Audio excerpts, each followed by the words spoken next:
This is a returning patient. I did tooth number 4 5 years ago.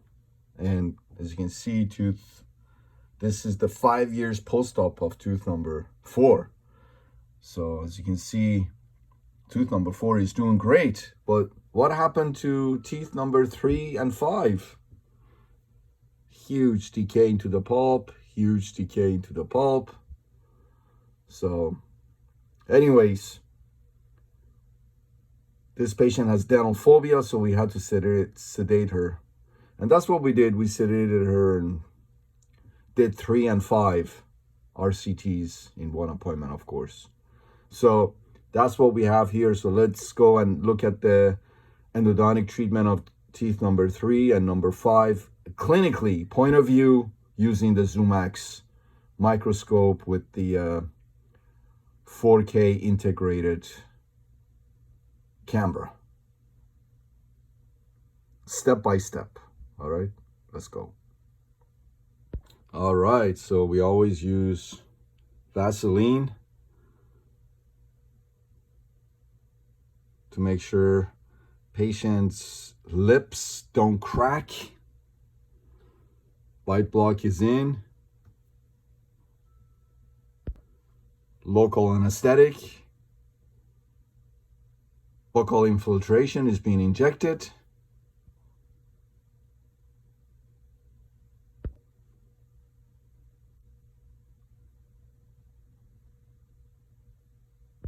All right. Rubber dam.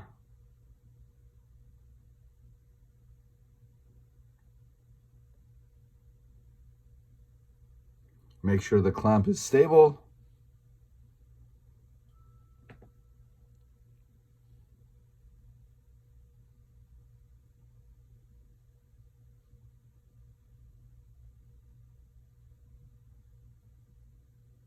No rubber dam, no root canal.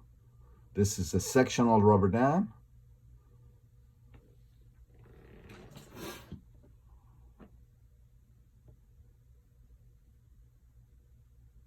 Rubber dam frame.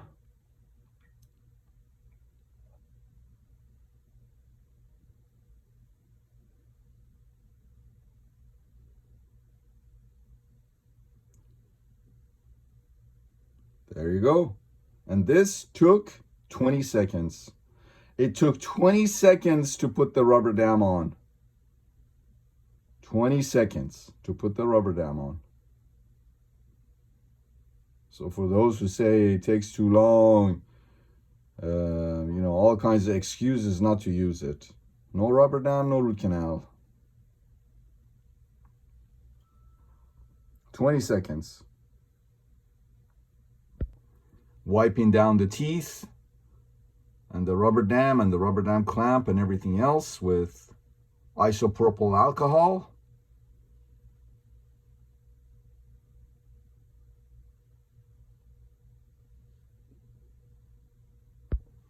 All right. And that's tooth number 3. You can see the MO decay and why this patient was in so much pain.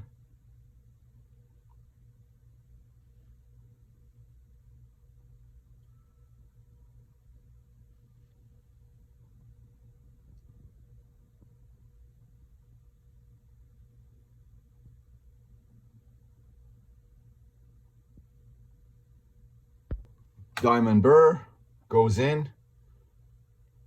Start with the high speed.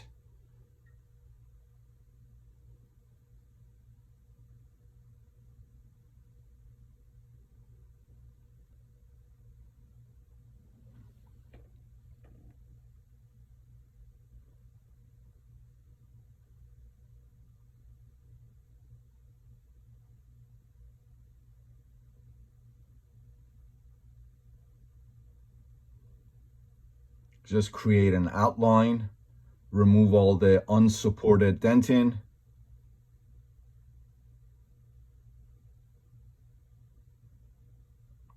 As you guys know me, I don't like to use a high speed to remove decay.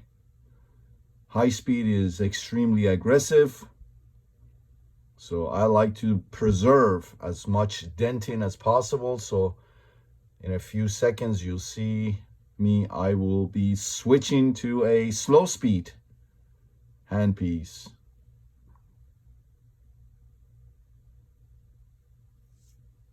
And here comes the slow speed handpiece to remove the decay. All the decay will be removed.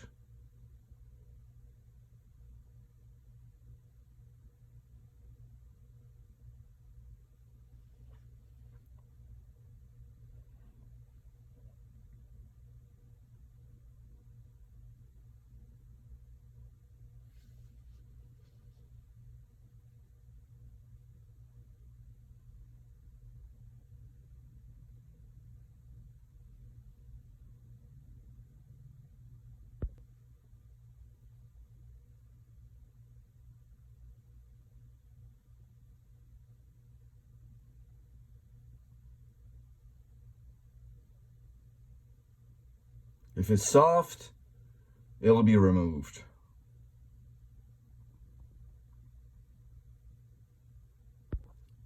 Using cut roll on a cotton pellet to manage the gingival bleeding.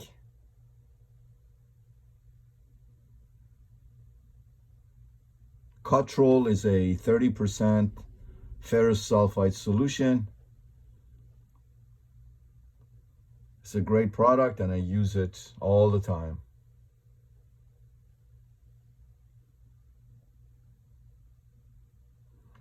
Now I switch to a spoon excavator to clean up if there's any remaining decay. Clean the remaining decay with a sharp spoon excavator, as you can see.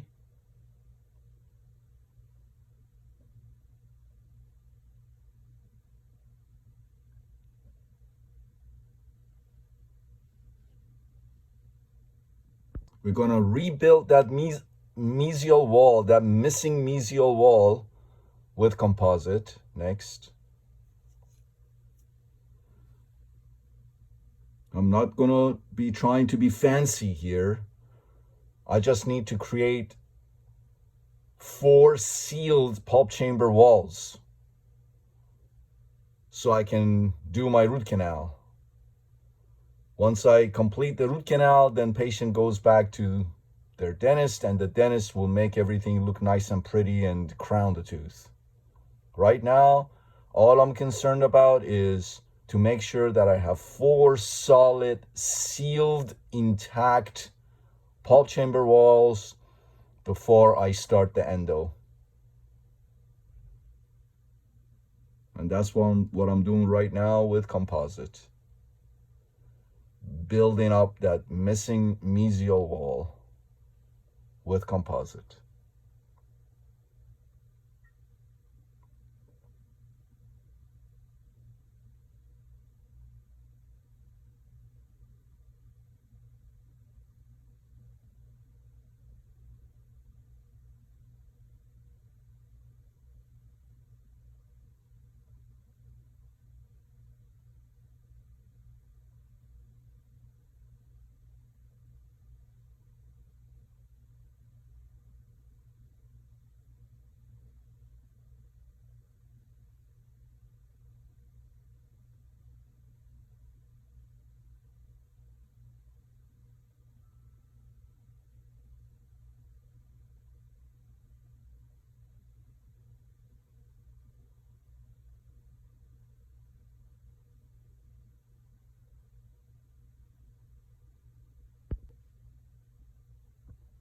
All right, very good. I got the mesial wall rebuilt. Now I have 4 intact pulp chamber walls and I can go ahead and get started on the endo.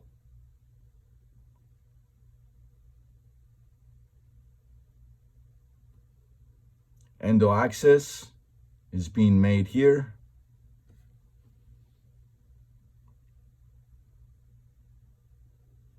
With the high-speed handpiece and a diamond end cutting burr.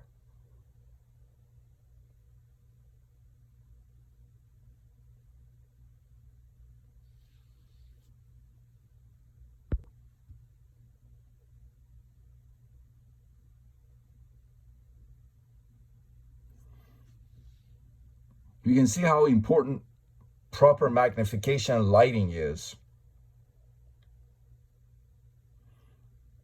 Proper magnification lighting is extremely important in endodontics. You can't treat what you can't see.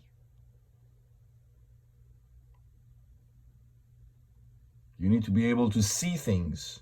Otherwise, you're going to miss all kinds of anatomy. You're going to remove too much dentin. You're going to perforate. All kinds of bad things can happen without magnification. And good lighting. A good light source is very important.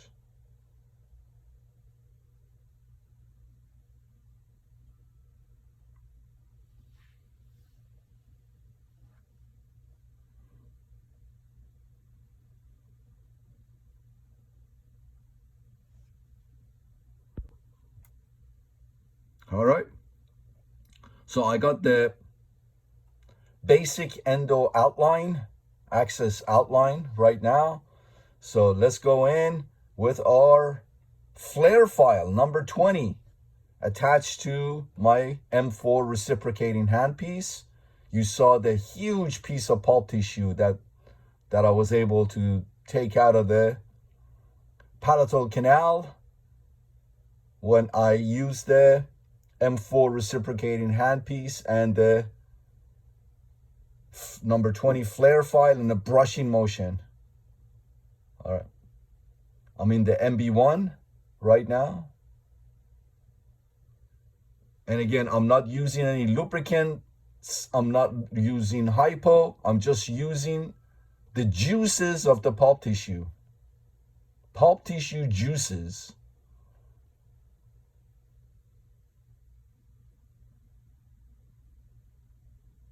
MB1. Before, I'm sorry, I was in the distal buccal canal. You can see I flared the coronal 1/3 of the distal buccal canal. I flared the 2/3 of the palatal canal with the M4 reciprocating handpiece and number 20 flare file.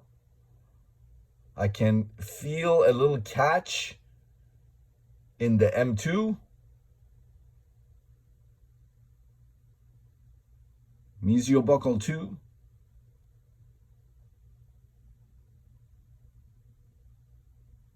But I'm not going to use the M4 reciprocating handpiece and the number 20 flare file aggressively because I don't want to ledge things.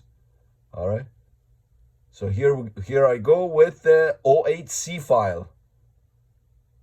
And I'm trying to see if I can push it through the MB2. No, I couldn't.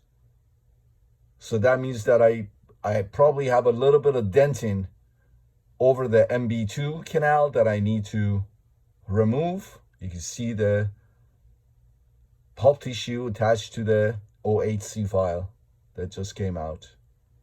All right, so now that I've removed the bulk of the pulp tissue from the canals, let's go ahead and irrigate copiously with 6% hypo. Clean everything up so we can see where we are.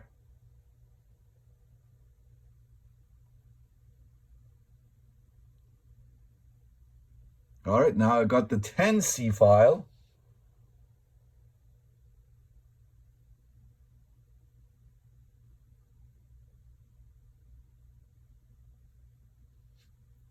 The safety handpiece, the M4 reciprocating handpiece, is being run at 1000 RPM full torque. Basically, the torque is off. Pay attention to how I use this number 10. I use it in an up and down and brushing motion, while the pulp chamber and canals are filled with 6% hypo. And I'm going to my estimated working length.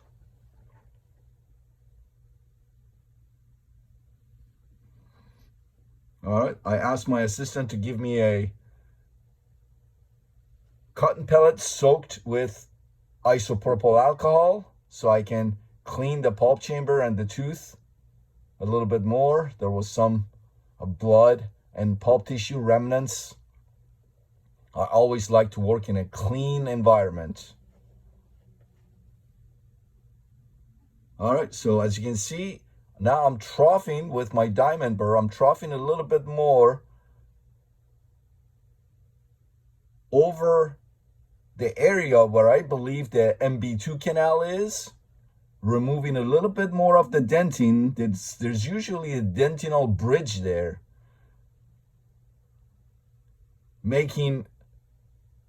putting a file in the MB2 canal challenging. Once you remove that dentinal bridge and expose the MB2 canal orifice more, then you can easily put a file in the MB2 canal and any other canal for that matter. You need to have a direct line access to your canals. You shouldn't be doing acrobatics trying to put a file in a canal. You should be able to drop a file in the pulp chamber and you should go into the canal.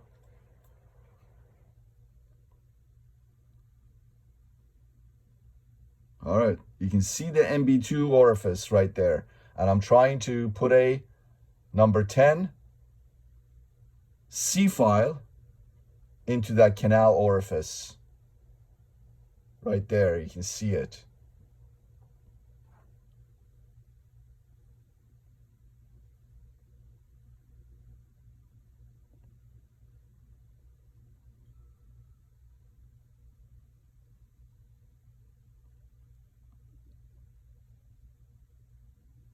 All right, let's irrigate some more with 6% hypo.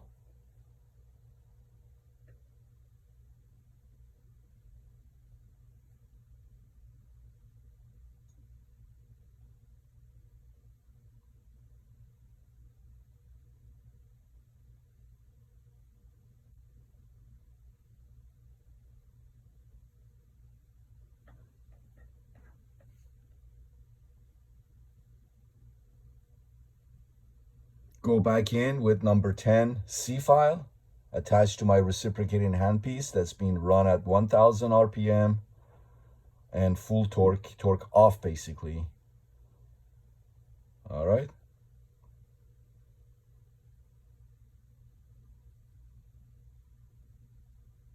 I'm just agitating and activating the 6% hypo. That's what the M4 safety handpiece, reciprocating handpiece does. It not only shapes and instruments the canals, it also activates sonically the 6% hypo. And there you go. I'm going to my estimated working length in all 4 canals now with my 10 C file.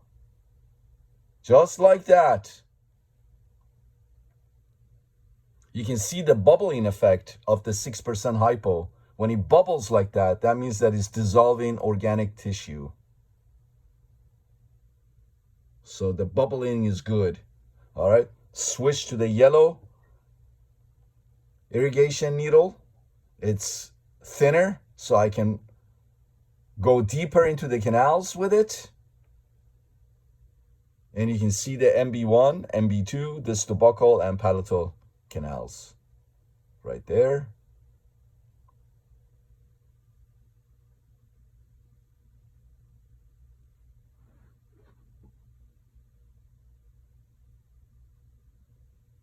All right, so I'm going to clean things up a little bit more with ultrasonics. Just remove more of the dentin that's over the orifices of the MB1 and MB2 canals, again, to create a direct line access into these canals. Just clean things up with the ultrasonic device. And my ultrasonic device is the Ultraman Pro by 8 Teeth.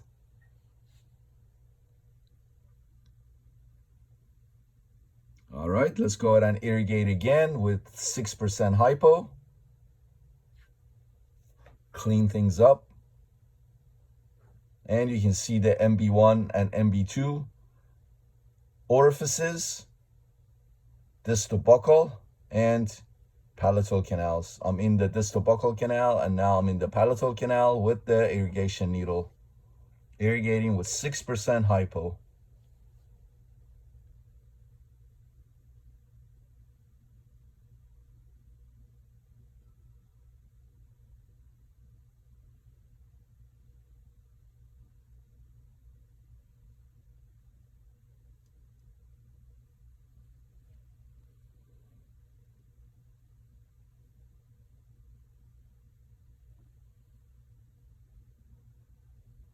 All right, let's go ahead and get our working length measurements using our apex locator. Number 10, 31 millimeter file attached to my Find Apex locator, manufactured by 8 Teeth. I love this apex locator, it's extremely accurate. I compared it with the gold standard Root ZX, same exact working length measurements. All right, so I was in the MB1 canal, measured that, gave it to my assistant. My assistant will be reading it and then documenting the working length. I'm in the distal buccal canal now. Again, taking the measurement, giving it to my assistant to read. And okay, palatal canal. Palatal canal was pretty long, as you can see.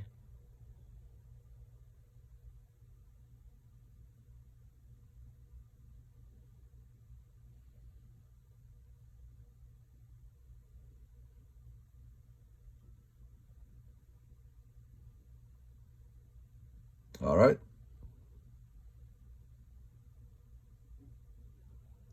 Now that all working lengths were determined and documented, let's go ahead and shape and instrument all 4 canals. 6% hypo. So the pulp chamber and canals filled with 6% hypo. That's why you need an intact 4 walls, sealed and intact 4 walls to contain your 6% hypo. All right. I'm in the MB2 canal right now with my 10C file. Went to my working length determined by the apex locator, MB1 canal now. Distal buccal canal now to my exact working length determined by the apex locator.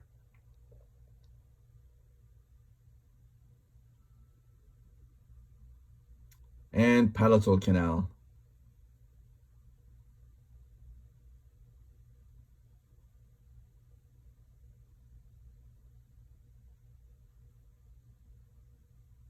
So I'm not only instrumenting with the 10C file, I'm also activating the 6% hypo sonically.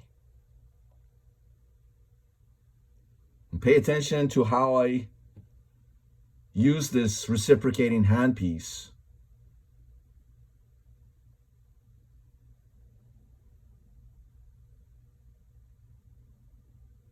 Very good.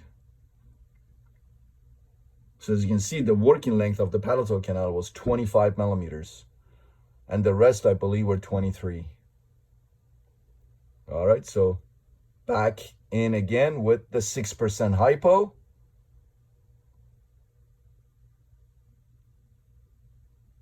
copious amounts of 6% hypo throughout the endo procedure.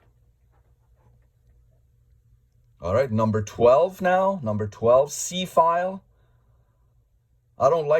Usually I don't like to jump from number 10 to number 15. That's a pretty substantial increase in file diameter from 10 to 15. That's why I sometimes like to use the entire canals. I like to use the number 12 before I use the number 15. So I use 8, 10, 12, and 15. All right. Number 12 is going to the estimated working length.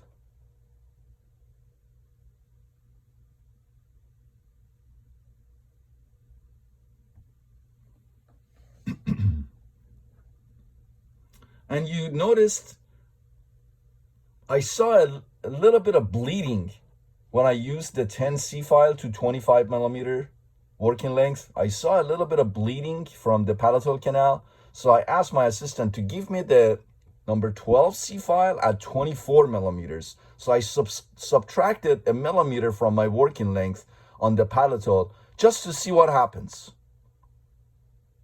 Just to see what happens. Will I get bleeding again going to 24? Yeah, it looks like I am. You saw the bleeding from the palatal canal.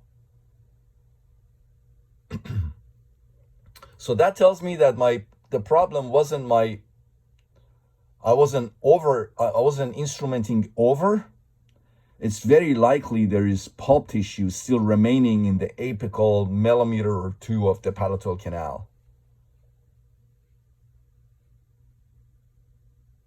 All right, number 15 now. After I use number 12, you can see how easily number 15 goes to the working length. Perfect, look at that. I'm reciprocating, I'm instrumenting and shaping the canals, and I'm also activating the 6% hypo sonically.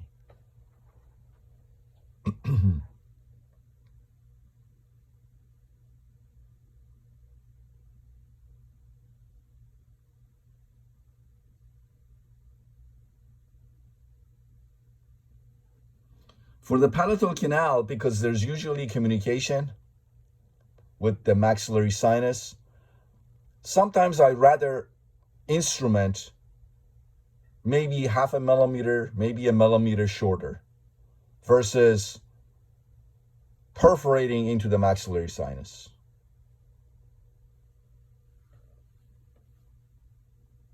You saw my assistant, how meticulous we are. You saw my assistant cleaning the tooth with hypo, cotton pellet and hypo. All right, let's go back into the palatal canal. And again, you can see there is some bleeding from the palatal canal.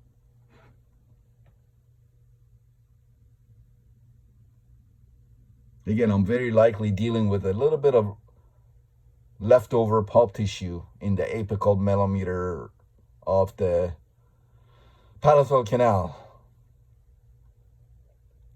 All right, because there is bleeding from the palatal canal, I asked my assistant, let's go ahead and recheck our working length with our apex locator. The working length of the palatal canal. Let's go ahead and check it again, just to make sure. You see how meticulously we work? We don't cut corners, no shortcuts. It has to be done properly. It has to be done correctly for it to have a chance to work. All right, so here we go. All right, let's see what the length is. We remeasured the palatal again because there was some bleeding from the palatal canal, and my assistant is confirming again. The working length seems to be 25 millimeters.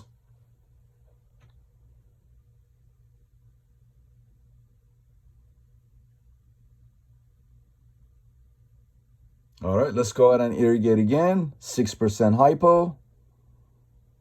MB1, MB2, distal buccal, and palatal.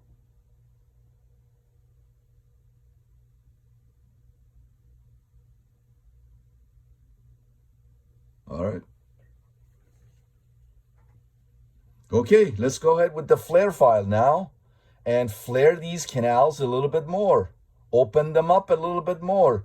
Pay attention to how I'm using the flare file in the reciprocating handpiece that's being run at 1000 RPM, torque off.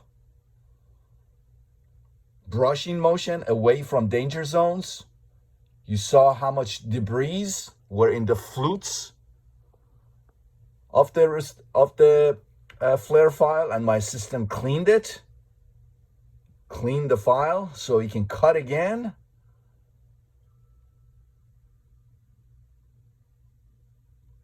Pay attention to how the flutes were filled and also how the file looks when I pull it out. You can see kind of like a S shape. The file gets the shape of the canal as I pull it out. That tells me again that the distal buccal canal seems to be S-shaped. I went to the palatal canal and opened it up more. Let's go ahead and irrigate again with 6% hypo. Again, pay attention to how I'm using the irrigation needle and syringe. And look, the bleeding stopped from the palatal canal. There's no more bleeding from the palatal canal.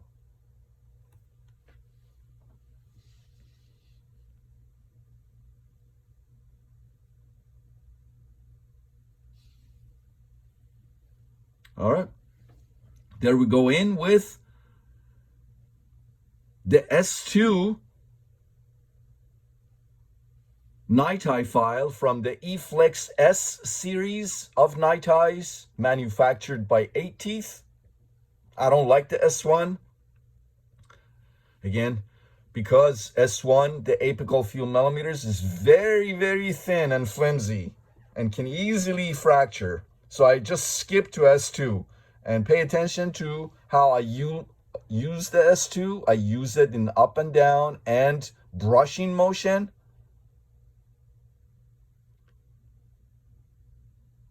All right. Don't push it too hard. Just let it go where it wants to go, but use it in a brushing motion. Look at how much debris we collected in the flutes. And again, my assistant cleans that. And back in we go with 6% hypo irrigation. After each file, 6% hypo.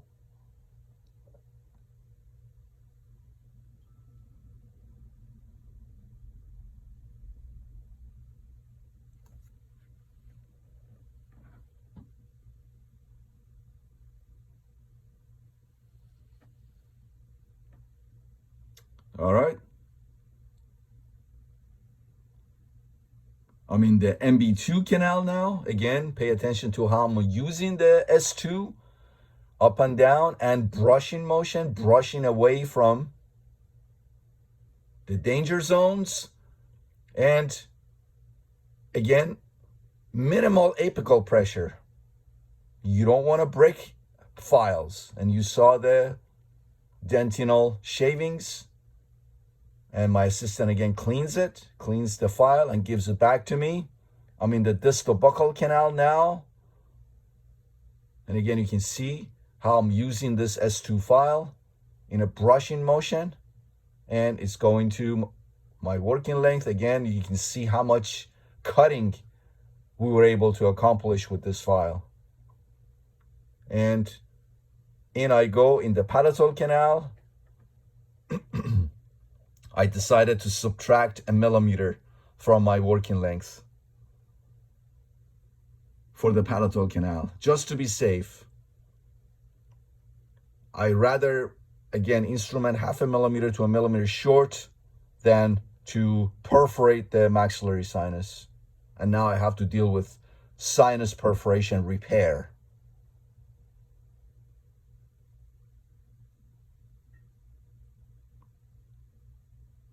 All right, excellent, very good. All right, let's go ahead and irrigate with 6% hypo.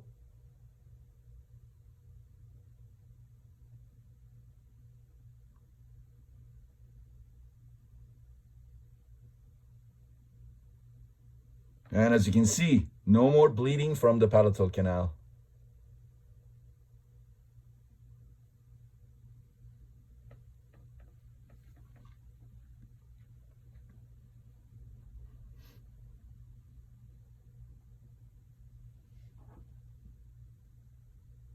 All right, so it looks like MB1 and MB2 join. I'm using the microsuction, suctioning the hypo from the MB2 canal, and you can see MB1 canal was also drained. Now that I know MB1 and MB2 join, now I know that in this case, I can't use the injection technique of gutta-percha for the MB1 and MB2 canals.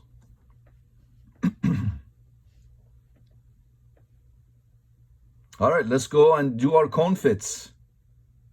This is a number 20, 5% flare. Look how I'm using the number 20, up and down, up and down. That's another way of activating the hypo. 6% hypo in the canal. Another way of activation. I measure it. If it's long, by how many, whatever millimeters, I will cut the apical few millimeters of the gutta-percha cone to get to my working length. If it's short, then that means that I probably need to instrument a little bit more. All right, let's measure it. Perfect. And it looked like I was long, so I'm cutting it. So I'm basically custom, I'm custom making the master gutta-percha cones for each canal using the number 20 gutta-percha cones.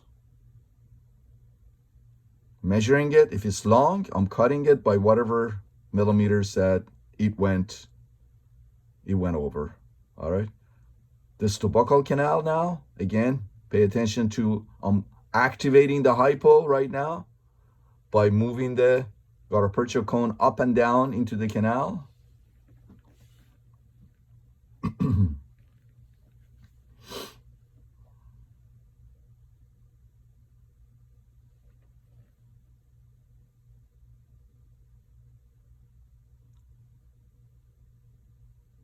All right, so let's irrigate some more with 6% hypo.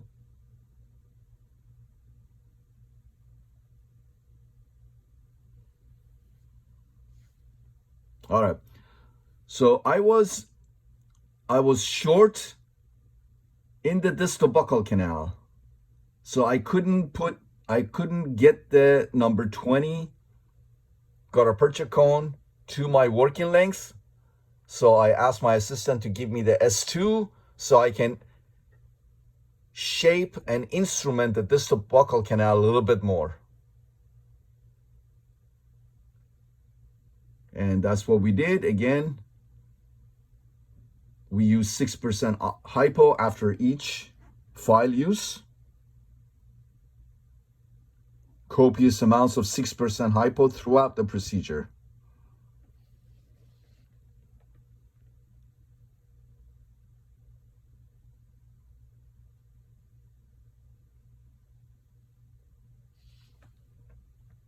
All right, let's try the number 20 again. Again, up and down, up and down. Let's see if we're going to our working length.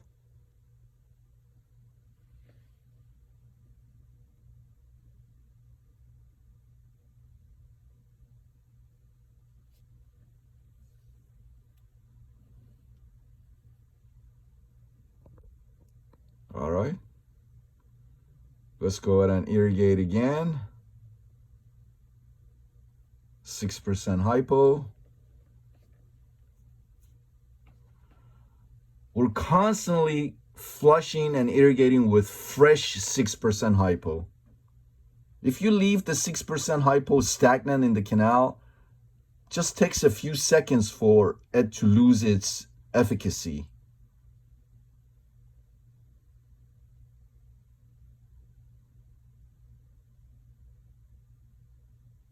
So that's why you need to constantly replenish with fresh hypo.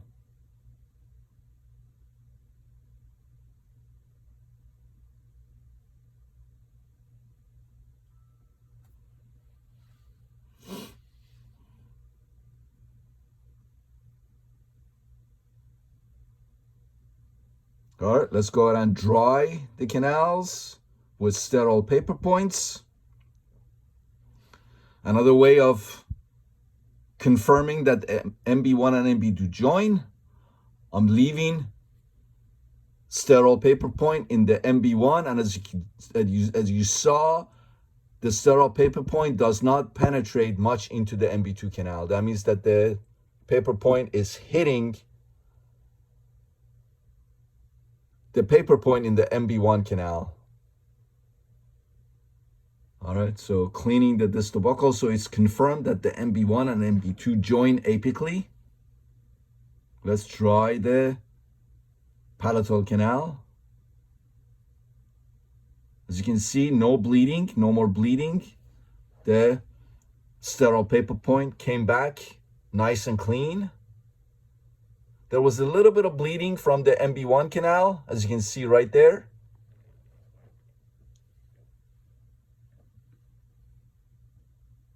So what I'm going to do is I'm just going to leave this sterile paper point in the MB1 canal for a few seconds. You saw that. And that's enough pressure to stop the bleeding usually. All right. Going back in with the sterile paper point, just a tad of, little bit of bleeding.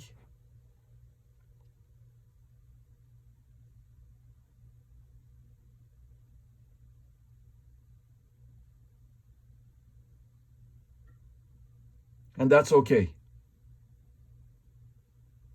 It's not like blood gushing. It's just a little bit of bleeding from the apical, periapical area, and that's completely fine. All right, let's go ahead and obturate MB1 and MB2 canals. Again, you can see I placed the master gutta percha cone in the MB1, and the MB2 is not going very far because it's hitting the gutta percha in the MB1 canal. Heating unit, Buchanan, system B, which B, as if for those who don't know, system B is system Buchanan. It was designed by Dr. Buchanan, so that's why it's called system B, B for Buchanan. One of my heroes, him and Dr. Ruddle.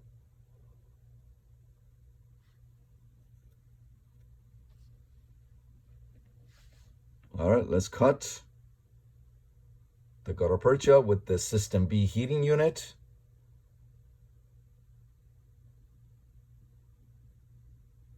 And then we use the Buchanan pluggers.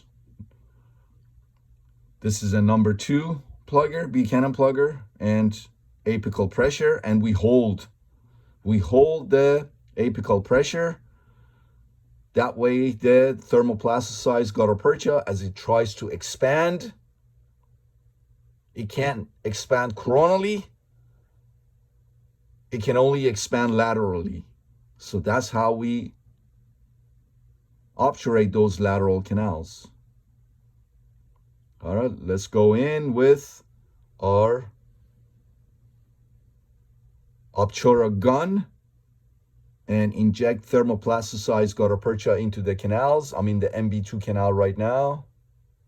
And then I go ahead and fill the MB1. And then back in again with number 2, Buchanan plugger. Apical pressure. Not so much apical pressure. You don't want to crack the root now. So, all right, MB1 and MB2 obturation. is complete.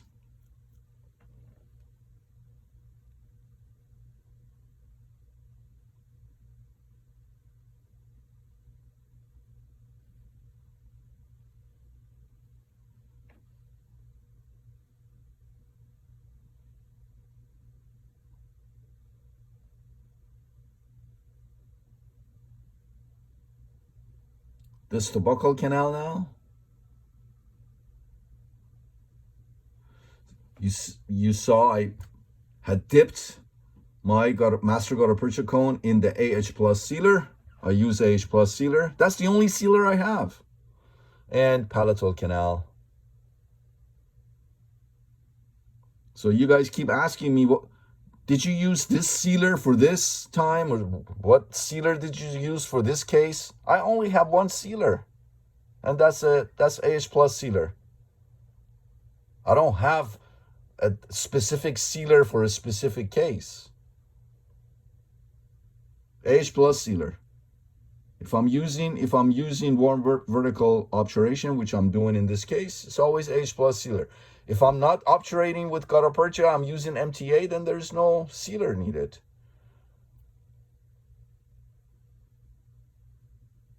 Unless I'm putting an MTA plug and then backfilling the rest of the canal with gutta percha, then again, I coat the remainder of the canal walls with AH plus sealer, and then I backfill with gutta percha. But that's the only sealer I have, so don't keep asking me what kind of sealer you use. I only have one sealer, AH plus. All right, so I need to add more thermoplasticized gutta percha to the MB2. Now I'm in the distal buccal canal, backfilling with the thermoplasticized gutta percha, and now palatal canal, obturating the remainder of the canal with thermoplasticized gutta percha.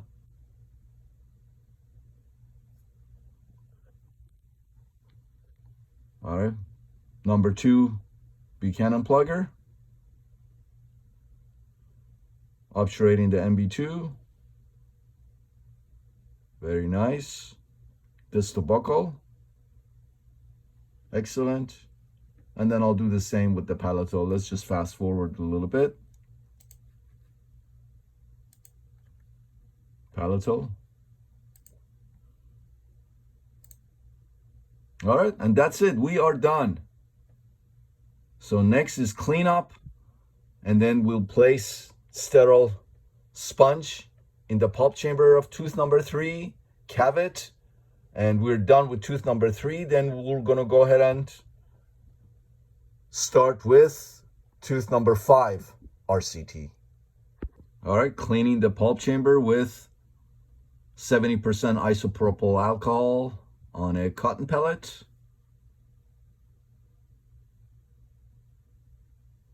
Making sure it's nice and clean. No sealer, no gutta percha. Dry it.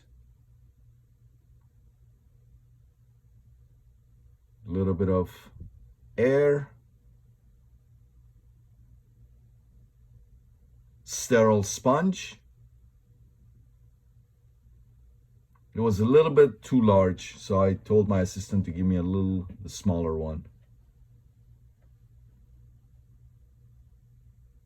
All right, sterile sponge goes in.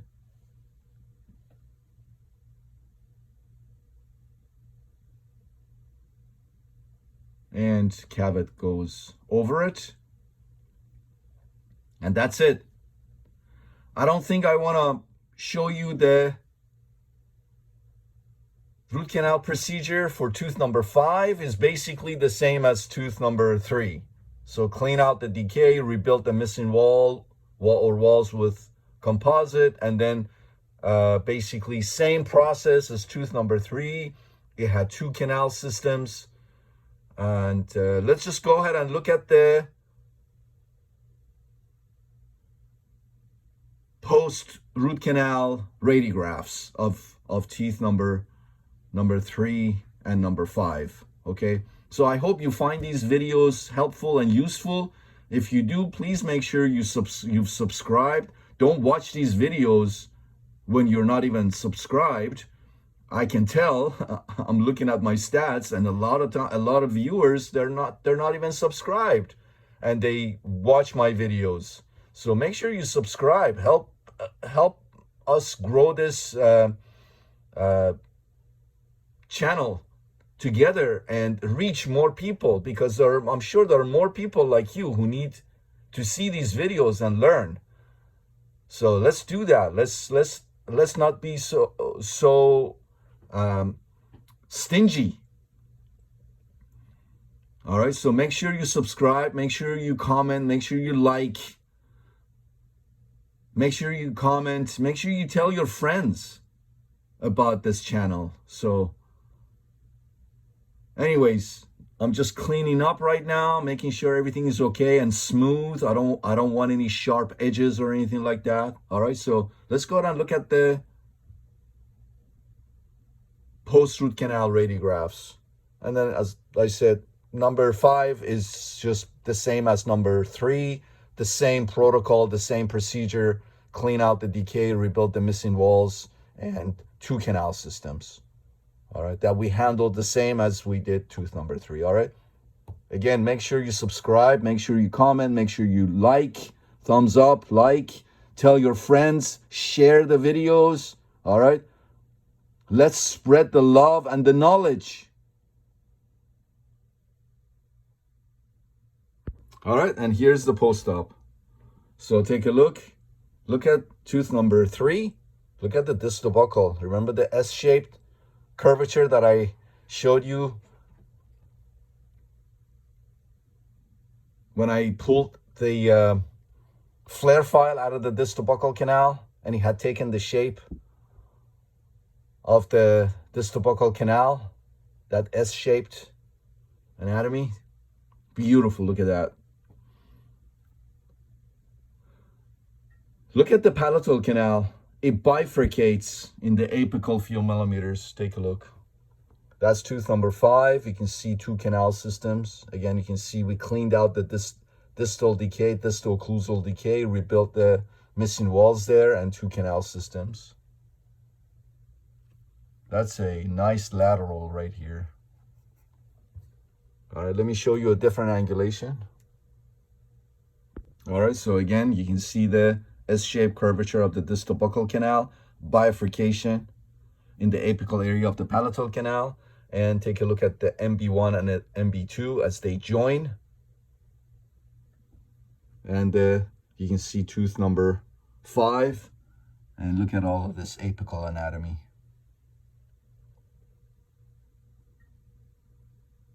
This is another angulation of tooth number 3. Again, you can see the MB1 and the MB2 canals. Look at that perfect obturation to working length. Tooth number 4 that I had done 5 years ago.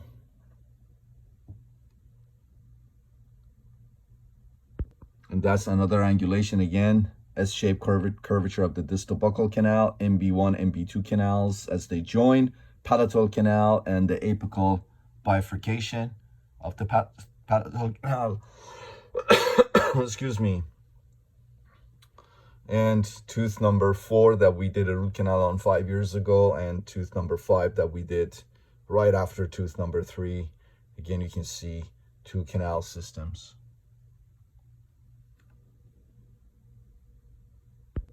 All right, so again, you can see everything went beautifully.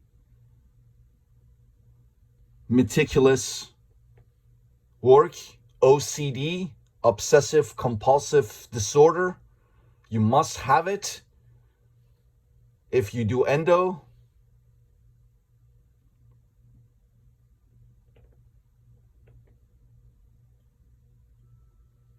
Again, you can see everything went beautifully. We temporized both teeth and referred the patient back to her dentist for the permanent restoration. This is how you do endo. You have to be meticulous. Rubber dam is a must. You must use a rubber dam. There's no ifs or buts about it. You have to be meticulous. 6% hypo is mandatory. You must use 6% hypo. You must clean out the decay and rebuild the missing wall or walls before you initiate endo. You need 4 intact sealed pulp chamber walls to contain your irrigants. Everything must be done meticulously. There are no shortcuts. You take your time. If you need more time, then place calcium hydroxide in the canals, temporize the tooth, and bring the patient back for another appointment. Don't rush. If you doubt your working length, measure and remeasure. If you need to take a working length PA, go ahead and take a working length PA if you're doubtful. No shortcuts. All right. Again, I hope you find these videos useful, helpful. If you do, please make sure, if you're watching them, make sure you've subscribed. Don't watch these videos without even being subscribed to my channel. You know, be fair. Okay? That's all I want you to be. Be fair. Be kind. So make sure you give me a thumbs up. Make sure you comment. Make sure you tell your friends. Share the videos. Share my channel. And I will see you in the next video. All right. Take care, guys. Bye.